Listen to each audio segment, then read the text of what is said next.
另外，再來看一個對中國過來到台灣的女性，最近呢是佇網絡來開直播，讓大家來看這新竹市府內部的空間，而且伊個詳細來紹介每一個所在，就連這市長室嘛，好翕翕落來。市府是表示講，因為這市府的建築本身就是一個古蹟，平常時啊就有開放參觀，也毋過外界也是有人認為講，這開放參觀其實無應該會當代表會當公開來放上影片，所以批評這款做法實在是無妥當。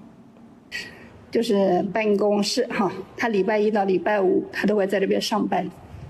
用手機詳細紹介辦公室空間，這是新竹市政府一位中國配偶最近在網絡放送新竹市政府建築內部，但市長室把迄甲1000里冊引起議論。這辦公區應該是不行啊，對，這就是通常就是只有在開放的公共區域有開放給民眾參觀。只要不涉及到裡面內部人家作業情形，這樣對無傷大雅。因為新竹市政府本身是古蹟，平常時啊都開放大家參觀，但民進黨議員批評公開影片恐驚會有國安疑慮。市政府的這個大樓門禁管理要點就明白規定，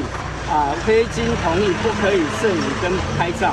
那市政府這種漫不經心的態度，陷於國安跟治安的疑慮當中。新竹市是一個100年古蹟，我們樂見各國的友人來聽我們分享。但是還是要提醒大家，雖然是一個公共空間，但請大家入內的時候還是要經過我們府方的允許。嚴格區分公共開放區與行政辦公區，設有24小時的諸位警及安全監控系統，歡迎市民朋友在符合規定下來參觀古蹟。市府表示，因建築物是古蹟，歡迎民眾來參觀，但也有些管理要件。針對這件代誌，也請警察局去調監視畫面，了解這個直播的中國配偶的身份甲動線，來判斷敢有違規也是違法的。記者杜君豪，新竹報道。